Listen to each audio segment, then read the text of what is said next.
지금 시간에는 저 수업을 준비할 때 항상 레슨 플랜을 쓰게 되는데 그 레슨 플랜에 대해서 그러니까 일반적인 레슨 플랜이랑 5 레슨 플랜을 비교해 보는 시간을 갖도록 하겠습니다. 그래서 선생님이 예비 교사들은 다 이 레슨 플랜 쓰는 거를 강조하고 연습을 많이 하는데요. 이거는 그냥 일반 어떤 과목에서도 쓸 수 있는 레슨 플랜이에요. 그래서 여기 보면 제일 처음 이름, 여러분의 이름이 되겠죠. Date of lesson, 이 수업하는 날짜, 그리고 몇 학년 수업인지, 무슨 과목 수업인지, 그리고 몇 분. 예를 들어 미국에서는 되게 재밌는 게 수업 시간이 학교별로 약간씩 달라서 한 과목이 딱 몇 분짜리다 라고 정해진 게 없어요. 그래서 어떤 때는 15분 할 때도 있고 어떤 때는 20분 할 때도 있고 어떤 때는 45분 할 때도 있고 하니까 타임 프레임을 여기 적으시고요. 레슨 오버뷰 처음에 들어가면 Central Focus, 이건 뭐냐면 이 수업만을 위한 게 아니라 이게 예를 들어 수업 하나를 하려면 수업 그 단원을 먼저 설정하고 그 단원 안에 몇 개의 수업이 들어가는지 정하잖아요. 그럼 이 단원 전체의 포커스가 뭔지, 그래서 예를 들면 이게 과학이라고 하면 우리 웨더에 대해서 배운다.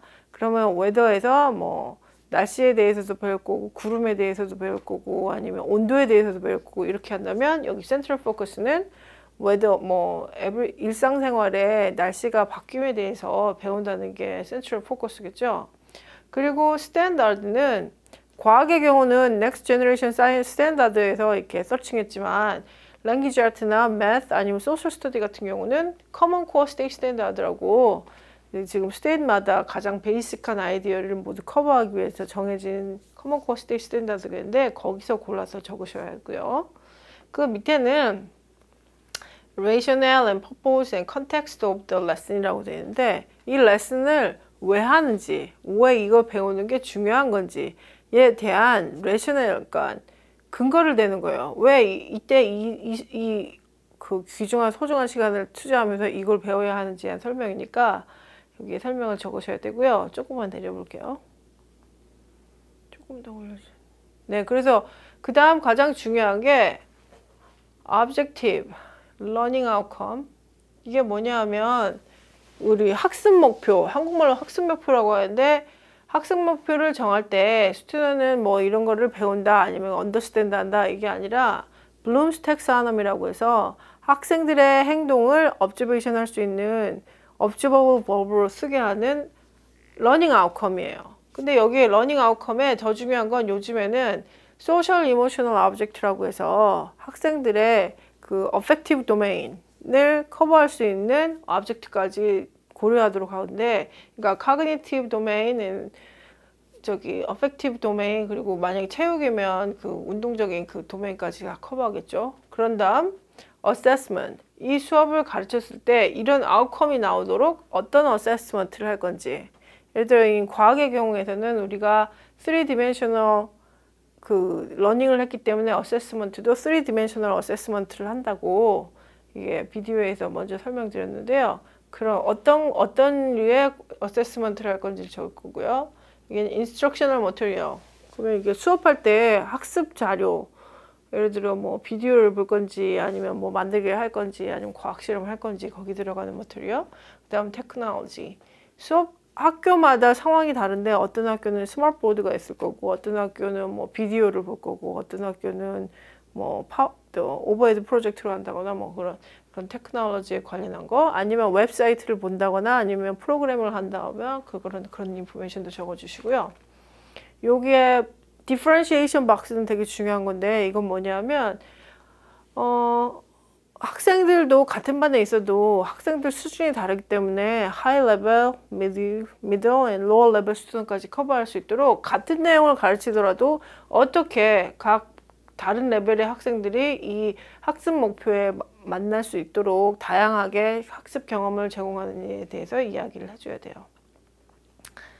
그래서 레슨 프로시저 보면 이건 아주 진짜 심플한 건데요. 오프닝 어떻게 시작하고 인스트럭셔널 프로시저 이거는 그 바디예요. 어떤 내용을 얘기하고 액티비티를 하고 어떤 어세스먼트를 하고 어떤 게 해프닝 하냐 하는 거고 클로징은 어떻게 여러분이 계획한 수업을 잘 정리해서 마무리하느냐 이런 내용인데, 오프닝에는 보통 그 아이스 브레이커라고 해서 애들이 별로 재미없고 안 배우고 싶고 이렇게 했을 때 이게 재미있는 이야기나 아니면 수업에 관련된 질문이나 아니면 비디오 아니면 데몬스트레이션으로 애들의 흥미를 끄는 5E 말을 해서 연결시키면 그때는 인게이지먼트, 애들이 인터레스트 할 수 있게 시츄에이션을 만들어주는 게 오프닝에 해픈하고요. 인스트럭셔널 프로시저에서는 이날 오브젝트를 가르치기 위해서 선생님이 먼저 이렇게 오늘은 이걸 배울 거야 라고 해서 설명해 주는 방법도 있고, 아니면 그 시츄에이션에 대해서 다양한 의견을 물어보면서 학생들에게 의견을 받고, 그러면 우리 이걸 어떻게 해볼까 라고 디스커션 할 수도 있고, 아니면 그게 셋업이 됐으면 인베스티게이션 하는 게 인스트럭셔널 프로시저에 들어가고요. 클로징은 우리가 수업 끝나기 한 5분 전에 내일은 우리 뭐 배울 거야, 아니면 내일은 우리 이거 같이 계속 해보자, 아니면 다른 내용으로 넘어가면 내일부터는 뭐 이런 걸 다른 걸 할 거니까 뭘 갖고 와라 라든가 하면서 이 수업을 어떻게 임팩트 있게 클로즈 할 건지, 그리고 이때 뭐 홈워크를 줄 수도 있고 아니면은 다음 시간까지 해와야 할 타스크에 대해서 설명해 줄 수 있는 게 이 클로징 파트입니다. 근데 이 다큐멘트를 나중에 다 여러분께 쉐어할 건데요. 이 밑으로 내려가 보면 each 섹션을 어떻게 컴플리트하면 좋은지에 대한 설명들이 나와 있어요. 그래서 조금만 더 내려볼게요. 그래서 스탠다드에 보면 예를 들면 랭귀지 아트는 이 스탠다드를 보면 되고, 매스매틱스는 이거, 넥스트 제너레이션 사이언스 스탠다드는 사이언스를 할 때 이걸 보면 되고요. 이거는 소셜 스터디, 이거는 제가 일리노이에서 왔기 때문에 일리노이 러닝 스탠다드라고 해서 이게 있고, 그다음 그냥 러닝 스탠다드는 뭐 체육이나 음악, 뭐 다른 아트에 관한 스탠다드도 확인해 볼 수 있어요. 그래서 내려주세요. 자, 여기 다른 게 있고, 자, 여기 objective는 잠깐 살펴보면 아까 말했는데 이거는 instructional objective or behavioral object라고 하는데, 컨텐츠가 이게 observable verb로 해서 액션 verb로 우리 뭐 student will know, understand 이런 버브는 피하고요. 좀 더 구체적으로 확인해서 우리가 observe해서 평가할 수 있는 버브를 써서 read a book or do worksheet or practice something 이렇게 하는 게 더 훨씬 좋아요. 그래서 여기에 example 있죠. 이 usually objective는 요 센텐스로 시작합니다. student will be able to. 이걸 줄여서 SWBAT라고 할 때도 있어요. 그래서 만약에 레슨 플랜 적으라고 앞에 SWBAT라고 하면 이게 뭐지 하지 마시고 수업 T가 아니라 그거는 student will be able to라고 하는 말을 이렇게 줄여서 쓴 거예요. 그런 다음 여기 보면 locate or explain, compare or represent. 이거는 우리가 구체적으로 이게 해프닝 하고 있구나 observation 할 수 있기 때문에 이런 게 좋은 example로 들어가요. 더 가셔도 되겠는데요. 자, 어세스먼트를 어떻게 하는지, 그리고 인스트럭셔널 머터리얼, 그리고 디퍼런시에이션을 어떻게 하면 좋은지, 그래서 오프닝에는 훅이랑 브리지가 들어가면 좋고요. 인스트럭션 프로세스는 스텝 바이 스텝 인스트럭션 가이드라인. 그래서 여기 레슨 프로시저에는 보통 아주 브리프하긴 하지만 다른 사람이 이 레슨 플랜을 가지면 그 수업을 커버할 수 있을 정도로 디테일을 달라고 하거든요. 근데 여러분이 이거 읽어봤을 때 만약에 제가 레슨 플랜을 짜서 여러분에게 줬을 때 그 수업을 저 대신 할 수 있을 정도의 디테일은 줘야 돼요. 그래서 어떤 면에서는 substitute teacher, 그러니까 예를 들어 아프거나 뭐 무슨 일이 있어서 갑자기 대신해주는 선생님이 오잖아요. 그 선생님이 레슨 플랜을 봤을 때 무리 없이 가르칠 수 있을 정도의 디테일, 그런 거를 요구합니다. 자, 그러면 여기에 가장 핵심인 인스트럭셔널 프로시저 안에는 학생들을 흥미롭게 하는 거랑 그 학생들이 이 배운 내용이 자기 일상생활이나 아니면 경험에 커넥션 될 수 있는 것, 그리고 다른 분야에 어플라이 할 수 있도록 하는 어플리케이션까지 포함해서 그렇게 레슨 플랜을 하면 그 뒤로는 여러분의 레슨 플랜이 얼마나 잘 디벨롭 되었는지 볼 수 있는 루브릭이에요. 그래서 저희 만약에 제 학생이 숙제로 레슨 플랜을 냈다. 그러면 이 학생이 레슨 플랜 안에 센트럴 포커스가 정말 중요한 코어 컨셉이랑 연결돼 있고 러닝 오브젝트랑 연결이 되니까 이걸 보고서 프로피션트 레벨을 마크해서 주는 거죠. 그래서 이거 루브릭을 미리 어떤 과제든 받게 되면 루브릭을 먼저 확인해 보는 게 좋아요. 왜냐하면 내 숙제라고 내 마음대로 하는 게 아니라 교수님이나 아니면 주신 분이 의도가 있고 원하는 바가 있기 때문에 루브릭에 보면 어떤 내용들이 들어가야 하는지 어떤 레벨까지 커버해야 되는지 알 수 있어서 루브릭을 먼저 살펴보는 걸 권장하겠습니다. 그래서 지금까지 이거는 그냥 제너럴 어떤 레슨이든 사용할 수 있는 레슨 플랜이었고요. 우리가 과학 수업 시간에 사용할 수 있는 5일 레슨 플랜을 한번 살펴볼게요. 네, 아까는 General Form of Lesson Plan을 살펴봤고요. 그거는 어느 과목이든 사용할 수 있도록. 근데 이거는 좀 더 과학 수업 디자인할 때 사용할 수 있는 5 Lesson Plan 툴이에요. 그래서 이걸 하나씩 살펴보자면 첫 번째, Your Name. 누가 수업하는지는 알아야 되니까. 그리고 Subject은 Science겠죠. 근데 몇 학년 수업인지, 그리고 그 어떤 유닛, 그 학습 단원의 토픽이 뭔지, 그리고 여기는 유닛 안에 레슨이 여러 개 들어가 있으니까 레슨 지금 가르치는 레슨의 토픽이 뭔지에 대해서 적어 주셔야 돼요. 그런 다음 여기 NGSS 박스는 저희가 여러 번 얘기했는데 첫 번째 퍼포먼스 익스펙테이션 박스는 스탠다드에 들어가서 뭐 학년, 세컨, LS 뭐 한 그 박스 카피하는 거 우리 NGSS 스케줄인지 헌트 할 때 했었잖아요. 그 카피해서 붙이시고 그 퍼포먼스 익스펙테이션에 매칭되는 파운데이션 박스, 디스플레이너리 코어 아이디어, 사이언스 앤 엔지니어링 그리고 내려주세요. 크로스 커링 컨셉 이거를 여기에 맞는 퍼포먼스 익스펙테이션에 맞는 거를 카피해서 붙이면 돼요. 그리고 여러분이 기억하시다시피 퍼포먼스 익스펙테이션에 맞춰서 커먼 코어 스테이지 스탠다드가 매칭되는 넘버가 있어요. 그거를 매스매틱스인지 아니면 랭귀지 같은지 구별해서 여기 카피하면 되고요. 여기 아웃컴, 러닝 아웃컴이에요. 아니면 러닝 오브젝티브. 아까 제가 잠깐 설명했는데 SWBAT는 러닝 아웃컴 쓸 때 처음 시작하는 student will be able to를 줄여서 SWBAT라고 써요. 그래가지고 여기로 센텐스 스타팅을 이렇게 하고 그 다음 써야 되는 게 액션 버브죠. Student will be able to something. 근데 이 NGSS 자체가 퍼포먼스 익스펙테이션이니까 학생들이 해야 하는 버브를 스탠다드에서 먼저 제시해줘요. 그러니까 여러분의 경우는 스탠다드를 잘 살펴보면 어떤 액션 버브를 써야 되는지 알 수 있을 거예요. 자, 내려가 볼게요. 그리고 여러분이 리멤버해야 될 5E structure. 제일 처음 학생들의 프라이어 날리지를 끄집어내고 학생들이 좀 더 흥미롭게 수업을 할 수 있도록 하는 게 engagement phase인데요. 그 페이지에는 이런 질문을 생각해 봐야 돼요. 어떻게 How are you going to tap into students' previous knowledge? 어떤 퀘스천으로 스튜던트들의 curiosity를 트리거할 건지 그거에 대한 얘기가 engagement에 나와야 되고요. explore 파트에서는 학생들이 제시된 질문이나 아니면 인베스티게이션에서 아이들이 정말 마음껏 자신의 생각을 표현하고 찾아보고 할 수 있는 게 exploration 파트고요. explain은 그 인베스티게이션 하는 동안 데이터를 콜렉트 하니까 그 데이터를 explain 하는 게 explanation 페이지예요.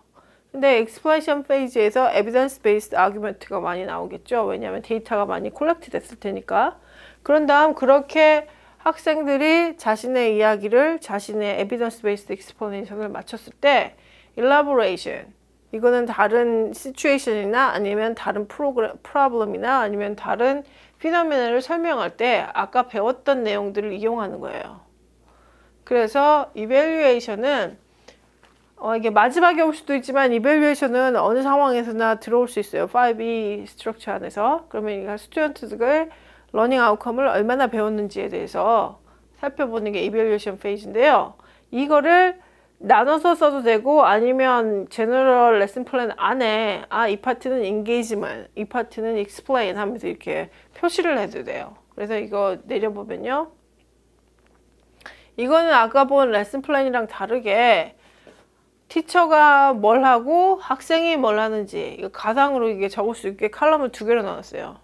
그리고 이걸 할 동안 몇 분 동안 이걸 할 건지 타임 어로케이션이라고 해서 처음에 질문하는 거 예를 들어 5분, 뭐 액티비티 하는 거 10분 이러면서 본인이 갖고 있는 시간을 여기서 나눠 쓰는 거예요.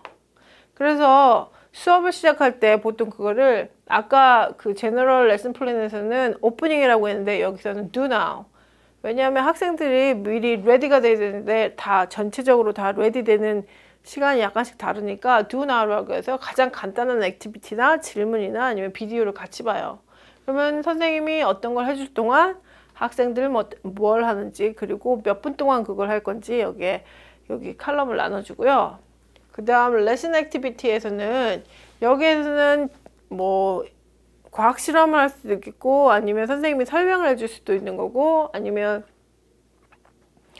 뭐 비디오를 볼 수도 있는 거고 아니면 핸드아웃을 나눠줘서 같이 워크할 수도 있고 근데 그거를 구체적으로 선생님이 어떻게 하고 학생은 어떻게 리스폰스하고 아니면 학생이 어떤 질문을 하면 선생님이 어떻게 할 건지 여기서 구체적으로 적어줘야 되고요. 각 파트가 그 몇 분에 해당하는 시간 동안 이게 일어나는지 이게 타임 어로케이션을 표시해 주는 것도 중요하겠습니다. 그래서 보통 여기 인스트럭션 파트에 대부분의 수업 활동이 나타나고요. 여기 익스 티켓이라고 해서 맨 마지막에 아주 그 포머티브 어세스먼트 중에 하나인데 이 수업 시간에 우리가 정했던 골을 정말 우리가 어치브 했는지 손쉽게 알아볼 수 있는 그 방법인데 이게 체크리스트라든가 아니면 필드 노트라든가 아니면 쉽게는 저스 원 질문을 포스트잇 노트에 주는 거예요. 그러면 학생들이 거기에 대답을 써서 나가면서 선생님이 정해놓은 장소에 이렇게 붙여놓는다거나 이렇게 해서 그날 수업을 간단하게 확인하는 엑스티켓 되겠습니다. 근데 이 폼 자체가 작아서 정말 간단하게 써도 될 거라고 생각하는데 아까 말한 것처럼 내가 아파서 오늘 학교를 못 오더라도 누가 이 수업을 이 레슨 플랜을 가지면 원래 의도했던 것처럼 수업을 진행할 수 있을 정도의 디테일 그러면 이렇게 어떤 재료가 필요하고 어떤 순서로 설명을 하고 어떤 순서로 학습지 나눠주고 뭐 액티비티를 하고 그 다음 학생들한테 다음 시간에 뭘 할 건지 예고까지 해주는 그런 디테일을 넣어줘야 이 레슨 플랜이 완성이 됐다고 할 수 있겠죠. 그래서 이 5일 레슨 플랜이랑 레귤러 레슨 플랜이랑 다른 점은 학생의 포지션을 많이 배려해요. 그래서 학생들한테 왜 그렇게 생각하지? 아니면 어떻게 알아볼 수 있을까? 아니면 되게 좋은데 그러면 다음엔 어떻게 하면 좋을까라는 그런 식의 리액션이 해프닝하는 게 이 5일 레슨 플랜이에요. 그래서 여러분이 지금 2가지 다른 레슨 플랜을 살펴봤는데 첫 번째 살펴본 레슨 플랜은 어떤 수업이든 그러니까 제너럴하게 디자인하는 간단한 레슨 플랜을 그걸 사용하면 되겠고요. 이거 5일 레슨 플랜은 사실상 이 5일 레슨 플랜도 다른 과목을 티칭할 때 사용할 수 있는데 좀 더 과학을 사용할 때 애들의 프라이어 knowledge를 액티베이트 시키고 수업 중간에 애들에게 자신의 evidence based explanation을 할 수 있게 하고 그 과정 속에서 어세스먼트를 할 수 있는 그런 가이드라인을 주기 때문에 개인적으로는 이거를 이 5일 레슨 플랜 사용하는 거를 추천해 드리고 싶습니다. 그래서 여러분이 어떤 과목을 가르치든 간에 오늘은 레슨 플랜에 대해서 배워봤으니까 한번 제공된 스탠다드 웹사이트도 가서 보시고요. 수업 준비할 때 이 레슨 플랜 많이 활용해 주셨으면 감사하겠습니다.